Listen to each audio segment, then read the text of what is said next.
Hey, y'all. Welcome to Cross Politic on the Fight, Laugh, Feast Network. Thank you for joining us. This is where ESPN meets Johnny Cash.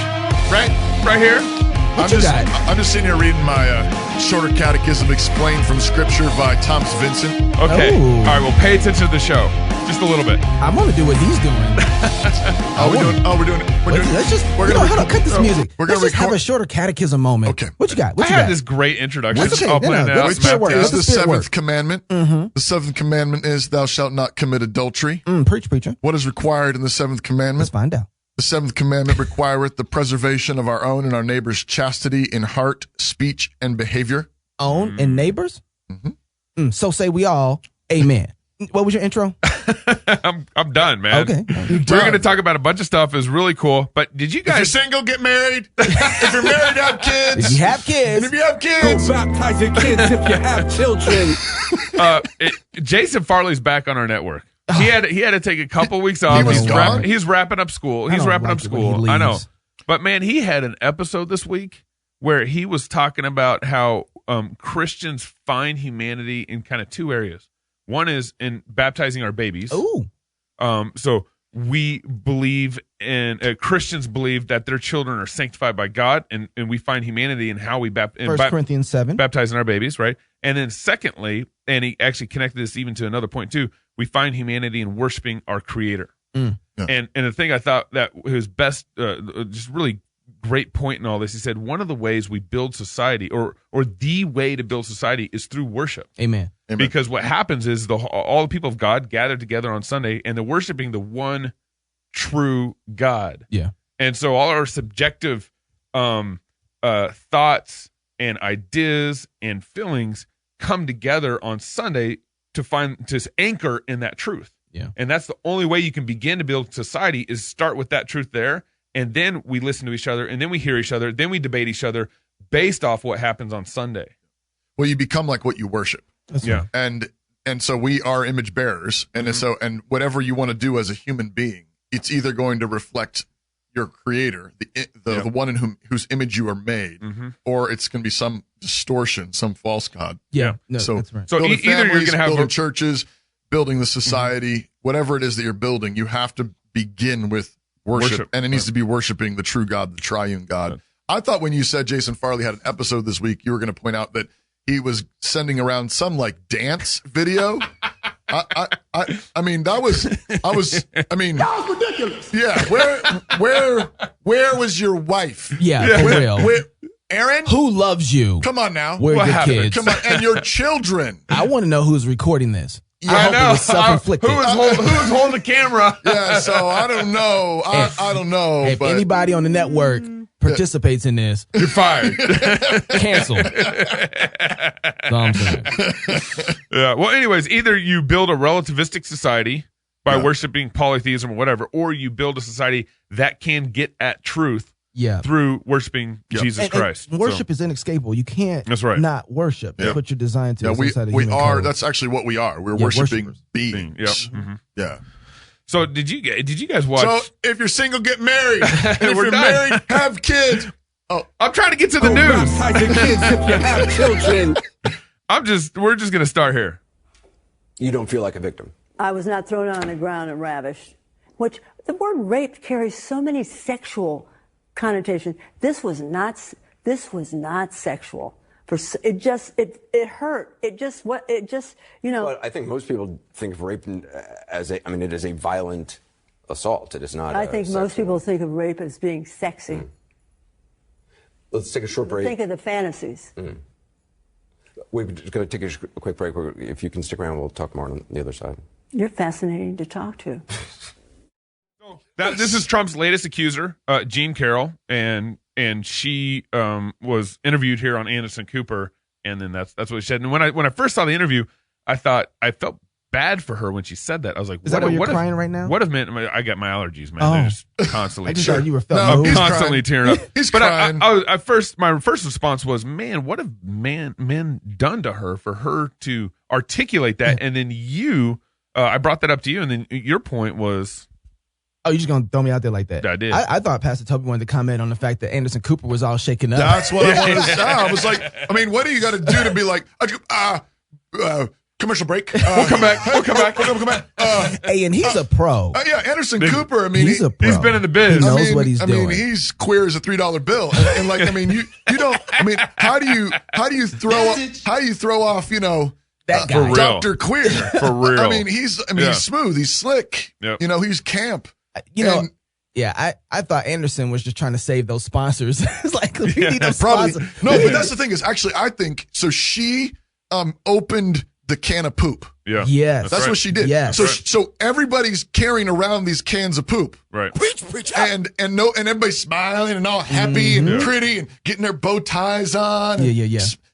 Carrying around this little bag of poop, and she was like, and she opened it right there on the show. And he's like, whoa. where's our It's like saying Hollywood has a pedophilia problem. Yeah. No, but really. So, I mean, 50 Shades of Grey. Come on, see, that's where I was going. 50 Shades of Grey. Anybody? Yeah, that's why I said. Anybody? I was trying to figure out what she said that was so shocking because she's not speaking to something that culture at large has not already spoken on and said we approve of with their dollars. With their their money. Their money. The porn industry, first of all, is huge. Right. Huge into this. Yeah. And even the Hollywood releasing 50 Shades of Grey in 2 movies. Yeah. That did super. Isn't there 3? And the books. Not talking about the book. Was there 3? I think there's more. Was there there's like a mockumentary, I think, of like. I didn't. It just keeps on Yeah. coming. But that's the thing is, and all of this is, there's a hook in there. And so the thing is that it's vile and disgusting, and it is a violent crime. Yep. But the thing that they don't want to admit is that it's also connected back to the way God made the world, That's right. which is that in the way that God made the world, a man is sexually dominant. Yeah. And either for good. Either for good or for great evil and harm. Right. And this is a truth that just offends everybody. Yeah, they get mad. And lots of Christians, these soft complementarians or whatever you want to call the mincing around with Ephesians 5. Yeah. In their little cross-dressing exegesis. Hit him. Right. But we could call it eunuch exegesis. Preach but they got their balls cut off in seminary. Yeah, they did. And this is the church raising people like this. Right. But the fact of the matter is this is the way God made the world. Right. And so and the perversion is always desired. Right. And that's the thing is, so what happens is men desire to dominate in wicked, sinful ways. That's right. And rape is wicked and sinful. Right. The biblical law calls for certain forms of rape to be punished by death. Right. Let us not mince our words about this. But the wicked twisting is that there are certain women who want to be, and she used the word ravished. Yeah. Like that. Right. And it's evident when you go into your grocery store and you see the books of women's romances. Yeah. And I mean, I don't know if you've ever opened one of those to read anything inside of it. Unfortunately, I have. That's a long story, but it's not. It's like porn it's like a literary porn. Well, it's abusive. And it's all of it is literary porn. It's it's fantasies of being used and abused. I didn't watch the video, but in my feed, I saw somebody who was at some pride parade. It was a preacher, I think, and he was preaching and he was talking to this woman and the woman was apparently arguing with him about equality. And the deep irony was that she had a dog collar on and a leash being held by the dude next to her. Wow. And she's lecturing a gospel preacher about equality. I will free you from your sins. And she's got a dog collar on with a leash. Wow. That was ridiculous. Yeah. Seriously. I don't have anything else to say. So the reason why you need Jesus. The reason why you need Jesus. We have all these cross-dressing problems is because the church is bringing it right into the church. Oh yeah, no. So church taught the world this. The PCUSA. Whoa! You can't do that. You can't go and say church and then PCUSA together. Presbyterian. No. I'm not. It's not the church anymore. Is that what you're saying? Nope. You can't do that. You just excommunicated. Anathema. PCUSA. No, I think they are. What, they're a church? Oh man, there are rotting, I don't know, tumor on our left ankle. I think once you write Ichabod over it, it's done. Yeah, well, they're doing it. But I think so. This church, Mount Auburn Presbyterian Church, invited a ugly cross-dressing man. To your point, to come and do children's story time at the church. Yeah, and the book that this cross-dresser read was on Harvey Milk. Yeah. You know who Harvey Milk was? No. He was the icon mayor from San Francisco, the homosexual mayor from San Francisco, Harvey Milk. They did a movie on him and everything. Remember that? I didn't follow that, but yeah, I know who he was. I know he's iconic mayor he's from San Francisco. Superhero. I have seen a trailer on iTunes called Milk. Is that what it was? I think so. Yeah. Sodomite superhero. Okay, yeah. And so, anyways, the church is cross-dressing. Yeah. Oh, yeah. We got a tranny church. Well, not only that, you got a church that's encouraging pedophilia. Yeah, right. If you're not following this, I mean, having cross-dressing men read stories to children. Yeah. What is that? That's grooming for pedophilia. Right. It's grooming for child abuse. Right. So I want the same people. I mean, there are people that are screaming about a certain number of sexual abuse cases, some of which were real and horrendous in the SBC, in Sovereign Grace or whatever, all these things, screaming about this. A number of them are real and need to be prosecuted, and many of them have been. Yeah. Many of them are based on just accusations alone with no evidence, no testimony, no witnesses. Mm-hmm. But if you're going to be screaming about abuse in the church, you need to be screaming about this right now. But you know what? They won't. Right. And that tells you that this has nothing to do with actual justice and purity in the church. That camera again. Just saying. I'm talking to whatever. I don't know who's over there you're talking to, but it's okay. No, and I've been thinking about this a lot recently, about just how little compromises in my own life lead to bigger things. Yeah. Oh, do tell. And lead to bigger sins or whatever. No. But it actually starts with how we're reading the scriptures. Oh, absolutely. And little ways we compromise when we read the scriptures, or verses we kind of just ignore a little bit. But this theology, castrate the Bible first. Yeah, we castrate the Bible. We get trans theology out of the Bible first before we get trans theology in the church. Right. And it starts with little compromises in our lives. Right. Well, yeah. I mean, we've had, I think it's Doug Wilson in his he's got a great little booklet on why ministers must be men, and I'm pretty sure it's in that little booklet, or he said it elsewhere. Where is this at?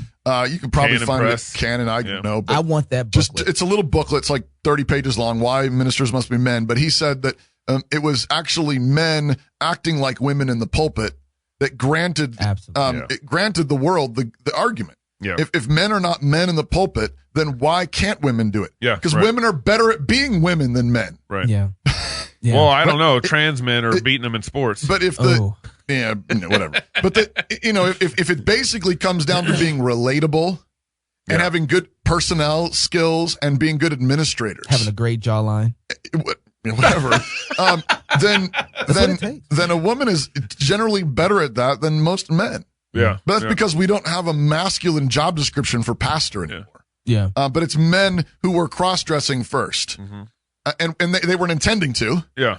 But they started and this is, goes back to, there's The Feminization of the Church by Ann Douglas is a great study on this. Okay. Back in the 1800s, you had, even there, in the more solidly Orthodox Calvinist churches already, the shift towards pastors being more relatable, being more into poetry, and not that pastors can't be into poetry. They should be. But like literary pursuits, beauty pursuits. But it was this sort of like a conscious shift away from being men, and particularly being warriors, being protectors, being shepherds, being defenders. Okay, I know we want to move on, but I that's a lot, and I want to work through that a little bit. Yeah. So I think there's a lot of guys who are coming up in the modern seminaries who love the Lord, who are furious about sin, want to come against this, but they're being trained by guys who are not men, and so they're being taught kind of how not to react to this and how to be that softer, gentler type of preacher, the kind of preacher who you can relate to, but not the kind that can get you in line and get you to love Jesus more by the way he swings the sword. So a lot of those guys are listening right now. Yeah. And how do you know when you've kind of because compromise, like we were talking about this earlier with this whole cross-dressing story hour, the PCUSA is already there. We see Revoice happening in the PCA. Right. And I said, I never thought 10 years ago that I would ever see Revoice happen. In the PCA. Yeah, right. And so it's not cross-dressing story hour yet. Yeah. But give it 15 years. Right. If that. Absolutely. Okay? Yeah. So, but at the same time, they don't see that this a gradual change is happening. So if a young man is entering into the ministry and he's like, okay, I want to be that kind of man that'll stand up and fight. Yep. But he's being trained by guys who don't know what a real fight looks like. Right. Yeah. How to take a bullet. And he's being taught actually how to pull his punches and hoping that the relationship will develop people who will engage culture. How does he fight that? Yeah, because he's almost a fish in water that doesn't know he has water. You know what I mean? The culture's so permeated inside of seminaries. Yeah, there's so many things here that I don't know that there's an easy answer to that, other than I would just say I think that the effeminacy begins by valuing relationships over truth. Yeah. So I would just say your job as a man is to value truth first. Yeah, that's and that's hard. And that doesn't mean you shouldn't be kind or you shouldn't be patient. But I would say basically, all on the key issues, the revoice stuff, the sexual identity issues, the gender issues, women deacon issues, all that kind of stuff. Basically, anybody who says, let's form a committee or have consensus, basically is trying to make you effeminate. Yeah. And they're valuing relationships. They're trying to work out this in harmony and trying to value relationships over everything else. I think the only hope for the PCA and revoice is for a bunch of people to just get really mad. Yeah. Like righteously indignant. Yeah. And say, no, we're not gonna talk about this anymore. You're done. You're done. Yeah.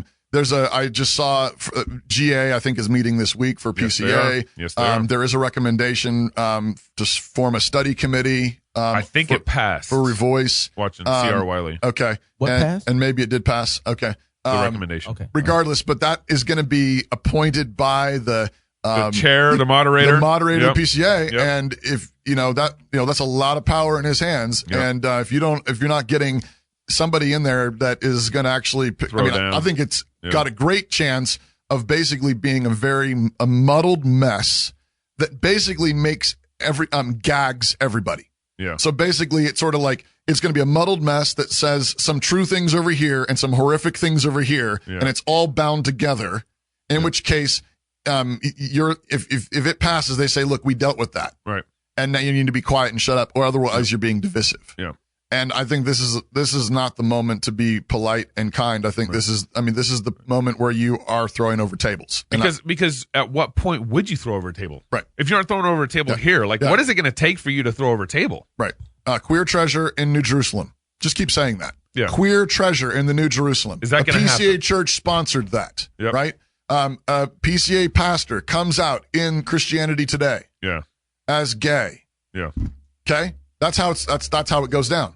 Yeah. I like that camera. Okay, I'll start working on getting that one working. Yeah. We'll start. Just Toby can have his own, angle. You train me on Fridays. I'm sorry. And then I don't change. Thank you. All right. So Trump has been putting all sorts of pressure on Mexico to shore up kind of their side of the border with some of the immigration stuff that are going on.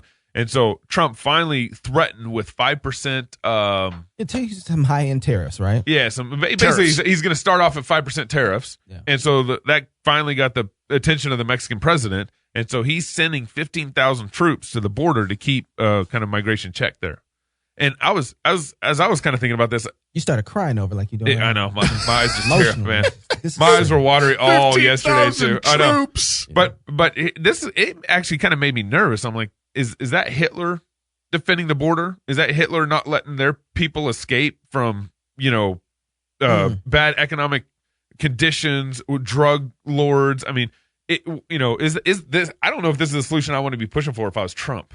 I mean, obviously there's a problem, and they need to police their own. But you're talking about a third world corrupt government sending troops to the border to say, no, you can't cross, you can't get out of here. But holy cow! No, I think it's great. I think it's fantastic. Okay. I think it's wonderful. Ooh. Because I think what we're talking about is not the legal crossing of the border. We've never been talking about legal crossing the border. Illegal. You're allowed to cross the border. There's entrances. Yep. There's places you go. You take a number, you fill out the forms, and they evaluate your situation, and they let a certain number in. That's right. According to the law. Nobody is talking about ending immigration. Right. That's right. The only thing we're talking about is all the illegal immigration. We're talking about people busting through the border without taking a number, without standing in line, without filling out an application. Right. That's what we're talking about. Yeah. And I think it's brilliant for Trump to say, get your people to stay. Yeah. They can get in line and go through the process. Yeah. And not even get your people to stay. Get your people to stop illegally trying to enter our country. Yeah, that's really what he's doing. It's not stay. Yeah, It's just use the appropriate means. Yeah. And I agree with you. Mexico's corrupt. There's drug cartels. There's all kinds of problems. I mean, the troops are probably corrupt. They'll probably take money. They'll probably take drug money. You know, but they need to. I think this is actually brilliant because what it's doing is actually. Rather than the United States doing the job that Mexico is supposed to be doing, it's basically making them man up. I guess my pressure I would be putting on as President Trump would be like, hey, get rid of your drug cartels, get rid of your corruption in your government, and I would put all sorts of economic. I think this is doing that because it's a real problem. Yeah, and he's saying, take care of it. Yeah. I think it's doing that. Otherwise, you're overreaching your authority. Yeah, I was going to say, spheres of authority. Yeah, and I would say this is. I want him less concerned about Mexico and more concerned about America. Yeah. So but now we have to deal with your trash. We'll deal with you, right? But you need to get that whatever it is to fix that problem on your side of it. Fix that. Right. Don't forget that the Democrats, as they are like hyperventilating and continuing to exploit this and crying all over. Who was crying? Ocasio-Cortez. Pictures of her coming up looking at the border. She had crocodile tears. Okay, but the thing is they've rejected like how many 17 attempts to fund by the House taking care of people at the border. Yeah, because remember this is an Obama administration problem. So all the regulations that Trump is dealing with are Obama's regulations. Trump hadn't been able to do anything about the border. Right. He hadn't been able to pass anything. He's only enforcing those laws. Obama did a bunch of executive orders. And Trump did dial some of those back, but he's actually dealing with the policies that were handed down to ICE through Congress and the House. Under the Obama administration. And of course, some of the executive orders too. But So Congress could change this if they wanted to. Congress could change this if Trump they wanted to. But Trump can't get them to pass anything. Which is actually the legal way you do it. I was going to say. Yeah. But, if they change it, then they don't have stuff to be chucking at Trump. Well, then if they change it, then they don't actually get the illegals to vote for him during the time of election, too. Yeah. Right? There's a power play wrapped in all this. Absolutely. You guys see the picture of the father and the daughter? Who was drowned in the river? Yeah. That was sad. Yeah. It's terrible. They told him not to. They told him not to try and cross there. Right. The Mexican government told him not to try and cross there. The undercurrent is too powerful coming from a dam that's down the way. Okay. And it will sweep you away. They told him not to cross there. And so it's a horrible story. And have a number of people died? 283, it seems, last year in 2018 have died trying to cross the river in one way or another. The river. But that shows you how bad Mexico is. How bad living in Mexico is that people would rather try to risk their lives to get over to the U.S. than live in Mexico. And that, I took a moment and all of, when I saw that image, the first thing that popped in my head was all of my conservative talking points. That was the first thing that popped in my head. And I said, okay, Lord, hold on. I want to take a second and I want to embrace the fact that somebody made in the image of God is dead. Right. Yeah. And a daughter, a little child, is sitting here dead. Right. Yeah. Who was trying to, in some way, now whatever, I don't know the whole story, trying to find some way to survive. It seems like they wanted to make some money to build a house in one way or another. And so I wanted to embrace that for a second. Right. But what I didn't want it to do, I didn't want the play that they wanted to run to engage with me. They want to guilt you. They want to guilt you. The headline was, look at what Trump's policies are doing to human beings. Yeah. Right. And they wanted that image to maneuver me to say, oh, wow, we got to open up. We got to make this easier for people to get here. Mm-hmm. And I was thinking to myself, wait, hold on. I was told in front of abortion clinics that images were bad. Right. Oh, yeah. I was told that those kind of things, the horrific images of a mother going to someone to assassinate their child, that I can't show those images. Right. I can't move you that way for a righteous cause. Well, have you ever been to the Holocaust Museum in Washington, D.C.? It's powerful. It's pretty powerful. I went there in high school in my U.S. history class. I think it was 10th or 11th grade or something like that. And it's that's what I always, when somebody says, do you think it's legitimate for Christians to show graphic pictures of an aborted baby? Yeah. I say, well, is it legit to have a Holocaust museum? That's right. Yeah. This is on a scale far worse than the Holocaust. I always appeal to Emmett Till on that one. And the open cask. Open cask. I don't think that means you have to show those images all the time at every occasion. Sure. But is there a legitimate use for those images? Absolutely. Absolutely. And the liberals know it. Yes. Yeah. And they're running the play and on us. They're running the same play when they bring this up. The other thing, they're the ones who are getting Tim Keller to write op-eds in the New York Times about illegal immigration. If you guys remember that from last year. And the thing to remember too is, I'm with you 100%. Images of God, and we should stop. Yeah. Pray for these people. Ask. Just. I think we do that. We have answers. Don't be callous about it. I don't want them to use their form of morality. They don't have a biblical form of morality to try and manipulate me to do something. But the other thing though that we don't know, which is just part of the problem here, is that a lot of the people coming over the border with children, those children don't even belong to them. Yeah. Which is why we had the whole separation crisis in the first place. And that was a direct result of Obama's executive order. Obama's executive order said, children, yes, then you could. There was a looser door. If there was children, you had to take them into custody. Now, sometimes it's a legitimate situation where this one might have been. Maybe it's a grandparent or an aunt or uncle. It's not their kid, but there's a relationship there, member. or maybe close friends even, and they're trying to use this loophole that Obama created. Right. But it also created this wicked incentive to kidnap kids. Yeah. You already have a sex trade problem. Yeah, I could see a grandmother saying, "Listen," or a mother saying, "I'm not going to make it out of here. You guys can." But you also have situations where there are thugs and drug runners who are going to go kidnap kids and then haul them across the border and just use them wickedly. Yeah. And now you have people trying to sort this mess out. I just don't like the fact that liberals try and talk to me like they care about children and families. Absolutely not. You know what I mean? Like that's the part that it's like, do I care for that family that happened? Yes, I care for that family. But you have no right. None. You have no moral ground. What moral ground are you standing on? Right? What moral ground are you standing on? Right? Children? Yeah. You care about children? And that's how they use it. You can't even get the beginning right in all this. Separating children. Yeah. Huh. Let's see here. You got, how many millions of dollars pumping into organizations that separate thousands of children from their mothers every day. You're right when you said all liberals are like that woman with the choke collar.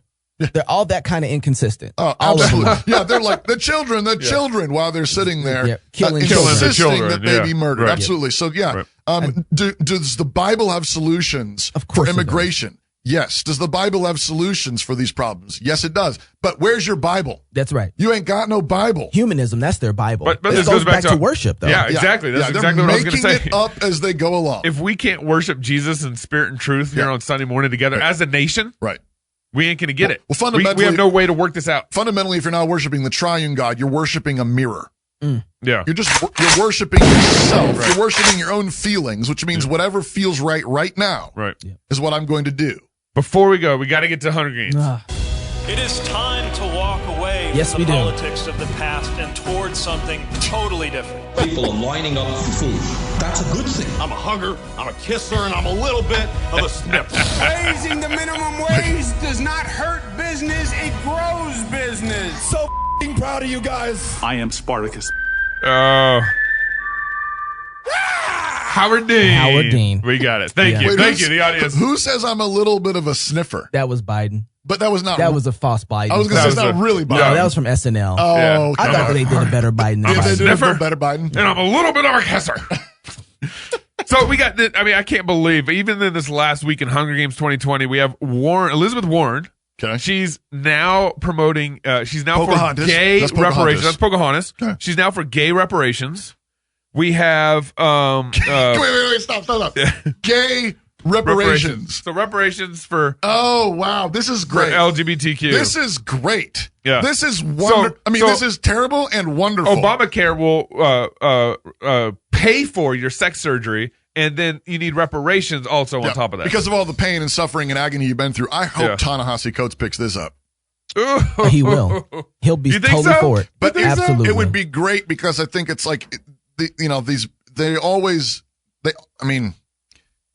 want them to overextend themselves. Yeah. Keep it up. Keep it going. Yeah. Come into on. the mic this time. Yeah, right now. Well, he will totally do it because he's right now trying to write more gay characters into the Black Panther. He's all for this. But this is the thing, because there's always the side of like just trying to normalize everything, and then the Christians get sucked into it, like the Revoice thing. We're like, no, they're not acting on it. Yeah. They're not actually committing sodomy. They just really want to. But they can't. But they're trying hard not to, Listen, and they promise not to. Go back and listen to the Greg Johnson interview. That's all you have to do. We had Greg Johnson on the show talking about Revoice. Just listen to that. That's all you need to do. PCA pastor who is still not defrocked. Yeah. That's all you need to know. Shame. Yeah, that's right. And then I don't even know where Beto is. I mean, have you heard him in the news? Beto. Is this like a fine Vito Waldo, Beto? Fine Yeah, Beto? it's fine Beto. Okay. Where's Beto? Where's Beto? I haven't heard him in the media. He's standing on somebody's table somewhere. He probably is. Spartacus, Cory Booker. I haven't really heard much from him. Except for when he fought with Biden about Biden possibly being a racist. Kamala Harris. Yeah. They're like Commie Harris. Excuse me. Yeah. I'm really sorry. Commie Harris. Yeah. She's been in the news quite a bit. I think they really like her. They really want her. So Elizabeth Warren and Commie are kind of coming back up a little bit in the polls. So I think that's why you're hearing them. And Commie. The Home Depot co-founder of Home Depot this last week said Bernie Sanders is the enemy of every entrepreneur. And I thought that was preacher. Yeah, preacher. And here's part of the reason why. So Bernie Sanders comes out. I think Pocahontas even beat him to the punch on this. But Bernie Sanders, when he does these kind of things, he tends to get a little more attention. He said, "I'm going to put together a plan that's going to cancel $1.6 trillion of student loan debt." So here's the situation. We have all this government funding. Just going to cancel it. Coming in to pay for your college education. Right. No, government funded. Government funding. My funding goes to the government, and the government turns around and pays for other people's education. Knox has money stolen from him. Yep, to go pay for some student to go to college. Yeah, right. And then at the same time, that student can go to college and borrow money on top of what they're getting paid to go to college at low interest loans to go to college. And so let's say the cost of college at University of Idaho, I think, is about $8,000 or $9,000 a year. Well, it's actually double that. Basically, add double to that, so it's about $20,000 because the government subsidizes, gives you money, and then you have to come up with $8,000, $9,000 to go. So roughly $120,000 a year for 4 years. Yeah. And then, so what happens is students go on campus and then they borrow money to pay for that $9,000, but they're actually borrowing far more than that because they want to get a car or something while they're on campus. They want to, have a big TV on campus. So by the time they graduate, they're graduating with anywhere from $30,000 to $40,000. That's the average in student debt. Yeah. And so all this money, so we paid about $120,000 for the student, about $60,000 for the student to go to University of Idaho, and then that student borrowed another $40,000 to go to University of Idaho. And then now when they graduate, they're wanting Bernie Sanders saying, "Hey, we'll pay your student debt off." But they're not really going to. They don't have the money for it. Well, they'll print cash to pay it off because that's not money. Yeah. Well, we still think it is. That's the only thing holding this together is there's still enough trust behind the dollar and everyone thinking that it's still functional. But is he actually planning to pay it off or cancel? Cancel it. Because your headline says cancel. Slate, it's always funny when Slate's headline for Bernie Sanders on this says Bernie Sanders wants to forgive all student debt. His plan doesn't make a lot of sense. That's great. Slate says that his plan doesn't make a lot of sense. When the left it says about their own guy is like that's pretty bad. That's pretty because bad. 40% because Slate goes on and says 40% of student loan debt is actually coming from graduates. That means medical debt. So the students are getting $200,000 in debt. So I can see how he can cancel what we're giving as far as the federal government representing us. I can see how he can cancel that. But how does he do it from a private entity? Well, I think that as I understand it, the plan includes helping pay off these private entities. It'll never fly. So we would end up giving more money to the private entities to pay off the debt. If he pays, however he cancels, forgives, or whatever, or promises that he's going to pay it without it actually being paid back, that is stealing from everybody because there's that much less. I mean, every time you inflate on a mass scale like this, everybody's dollar's worth less. Okay. The only way dollars are actually stay the same value or increase in value is when real value is actually added to an economy. Yeah. Where there's real innovation, services, or products that actually have value. This is how it works. Help me understand something. Aren't we in debt right now in America? Like we're in trillions. 22 trillion, I think. Trillions of dollars. I don't know about y'all, but when my bank account go -1, I don't have money to do anything else with. Except for pay the bank back first before you can do anything else. Right. I'm already $36 in the hole now. After they get done taking a little 35, they just put me in a whole 36. Right. Yeah. How is it? His math is not working here. How does he plan on paying anything off if we don't have no money to pay off anything? Well, that's the thing, is we have politicians promising us free money. But, I mean, by this logic, you promise anything. Didn't these kids go to college? Didn't they learn anything? Why not? They actually learned, and what they learned was to worship themselves, that they are gods, and that everyone should pay homage to them.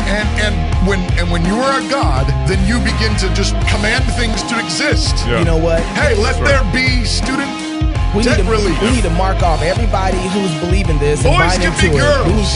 Girls can be boys. Trans money. You can marry anything. Hey, if you're single, get married. If you're married, have some kids. And if you have some kids, go baptize them until Sunday. Love God with all your heart, soul, mind, and strength. Love your neighbor as yourself. Go fight, laugh, and feast. This is Cross Politics.